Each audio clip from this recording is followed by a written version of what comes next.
یہ تھا کہ پیارے آقا علیہ الصلوۃ والسلام نے جب دنیا سے پردہ فرمایا نا تو صحابہ کرام پر گویا قیامت ٹوٹ گئی.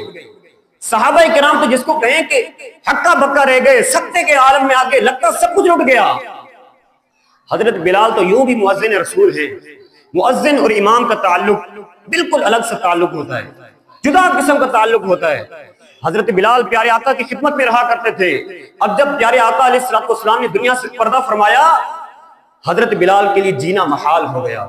وہ گلیاں جہاں پیارے آقا علیہ الصلوۃ والسلام چلا کرتے تھے, ان گلیوں سے گزرتے ہوئے حضرت بلال رضی اللہ تعالیٰ عنہ کو کلیجہ منہ آتا تھا. جب پیارے آقا مسکراتے تھے تو نور کی کرنیں دیواروں کو روشن کر دیتی تھی. اب ان دیواروں کو دیکھ دیکھ کر حضرت بلال کو پیارے آقا کی یاد ستاتی تھی.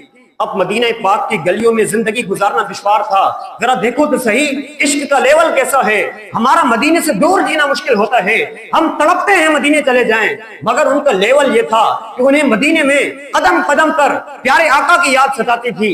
وہ جی نہیں پا رہے تھے, وہ مدینہ چھوڑ کر ملک شام چلے گئے.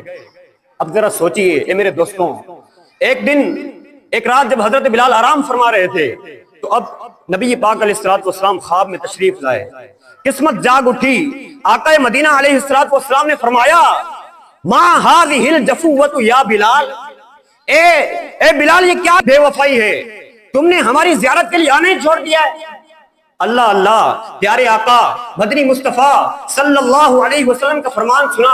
حضرت بلال رضی اللہ تعالیٰ عنہ کی آنکھ کھلی, سواری تیار کی, سفر مدینہ کے لیے روانہ ہو گئے. اللہ اکبر, ایک عاشق رسول مدینے کے سفر پر ہے.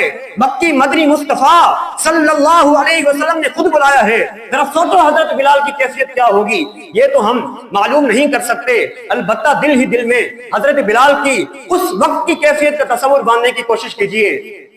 حضرت بلال کیا سوچتے ہوں گے, ہاں جلد ہی میں مدینہ پاک کی گلیوں میں پہنچ جاؤں گا, جلد ہی مسجد نبوی شریف نظر آئے گی. غریبوں کو پالنے والے آقا, دو جہاں کے داتا صلی اللہ علیہ وسلم نے خود بلایا ہے. جلوہ بھی تو دکھائیں گے, دیدار کے جام بھی تو پلائیں گے. اے آرزو یہ دل کی میں بھی مدینے جاؤں, سلطان دو جہاں کو سب حال دل دکھاؤں. کاٹوں ہزار چکر طیبہ کی ہر گلی کے, یوں ہی گزار دوں میں ایام زندگی کے. پھولوں پہ جان نثاروں, کانٹوں پہ دل کو واروں, ذروں کو دوں سلامی, در کی کروں غلامی.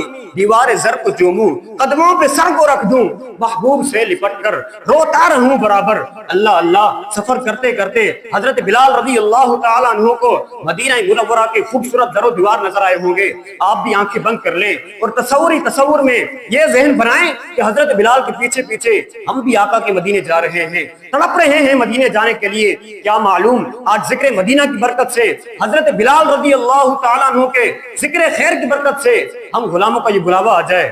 یہ وہ لمحہ ہے جب پیارے آقا علیہ الصلوۃ والسلام مدینہ قریب آتا اپنی سواری کو تیز کر دیا کرتے تھے. اس وقت حضرت بلال کی کیا کیفیت ہوگی. مدینہ منورہ پر برستا ہوا نور, وہاں کے روشن در و دیوار دیکھ کر حضرت بلال رضی اللہ تعالیٰ عنہ بےتاب ہو گئے ہوں گے.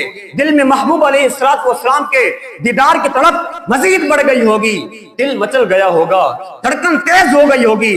اللہ اکبر, حضرت بلال مدینہ پاک پہنچے, مگر حضور جانے کائنات صلی اللہ علیہ وسلم مسجد میں نہیں ہیں, ازواج پاک کے حجروں میں بھی نہیں ہیں.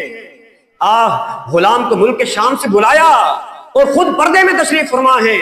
حضرت بلال نبی پاک کے مزار پرانوار کے پاس حاضر ہوئے, چہرہ مزار مبارک کی مبارک خاک پر ملنے لگے اور روتے جاتے تھے. گویا یہ عرض کر رہے تھے, اٹھا دو پردہ, دکھا دو چہرہ کہ نور باری حجاب میں ہے.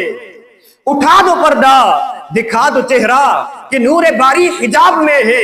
زمانہ تاریک ہو رہا ہے کہ مہر کب سے نقاب میں ہے. اہل مدینہ کو حضرت بلال رضی اللہ تعالیٰ عنہ کی آمد کی خبر ہو چکی تھی. کئی صحابہ کرام علیہم الرضوان مؤذن رسول سے ملنے کے لیے حاضر ہوئے. سلام دعا کے بعد سب نے کہا, اے بلال مدینے آئے ہو, بڑے دنوں بعد آئے ہو, ہمیں وہ اذان سنا دو جو آقا کے زمانے میں سنایا کرتے تھے. حضرت بلال سب سے معذرت کرتے جاتے. معاملہ یہ ہے, جب میں اذان کہتا تھا اور جب اشہد ان محمد رسول اللہ صلی اللہ علیہ وسلم کہتا تھا, سامنے چہرہ وضحا کی زیارت کرتا تھا. آج اذان پڑھوں گا تو دیدار سے محروم ہو جاؤں گا, تو میرا دل برداشت نہیں کر پائے گا. براہ کرم میری معذرت قبول کرو, میں یہ اذان نہیں دے پاؤں گا. اتنی میں خبر پہنچ چکی تھی کہ مؤذن رسول آ گئے ہیں، پیارے آقا علیہ الصلوۃ والسلام کے ننھے نواسے امام حسن اور امام حسین تشریف لائے۔ اب حضرت بلال نے ان کو سینے سے لگایا، پیار کیا، اور اب شہزادوں نے کہا بلال ہمارے نانا جان رحمت عالمیان صلی اللہ علیہ وسلم کی اذان سنایا کرتے تھے، آج وہی اذان اے بلال ہمیں بھی سنا دو۔ حضرت بلال نے شہزادوں کے حکم پر سر جھکا دیا اور اذان دینے کی جگہ تشریف لے گئے، کانوں پر ہاتھ رکھے اور پرسوز آواز میں آپ نے اذان دینا شروع کی، اللہ اکبر اللہ اکبر اللہ اکبر۔ جیسے ہی مدینہ منورہ میں آواز گونجی، سرزمین مدینہ پر ایک لرزہ طاری ہوا، کوہرام مچ گیا، لوگوں کی چیخیں بلند ہوئیں۔ سرکار عالی وقار مکی مدنی تاجدار صلی اللہ علیہ وسلم کی یاد سے دل بیتاب ہو گئے۔ ننھے بچے اپنی ماؤں سے لپٹ کر پوچھتے تھے امی جان حضرت بلال تو آگے، ہمارے آقا علیہ الصلوۃ والسلام کب تشریف لائیں گے؟ حضرت بلال اذان پڑھتے جا رہے ہیں، مدینہ منورہ میں گویا قیامت کا منظر ہے، لوگ اپنے گھروں سے باہر نکل آئے ہیں، اللہ اکبر اللہ اکبر، اشہد ان لا الہ الا اللہ۔ آنکھوں سے آنسو بہ رہے ہیں، لوگ مسجد نبوی کی طرف دوڑتے ہوئے جا رہے ہیں کہ وہ منظر شاید پھر دیکھنے کو مل جائے۔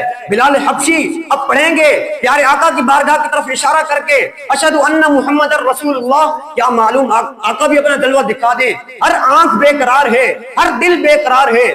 جب حضرت بلال حبشی نے پڑھا اشہد ان محمد رسول اللہ، نگاہ اٹھی، منبر نور پر پڑی، منبر خالی تھا۔ حضرت بلال رضی اللہ تعالیٰ عنہ یاد مصطفیٰ سے لپٹ گئے اور شدت غم سے غش کھا کر زمین پر تشریف لے آئے۔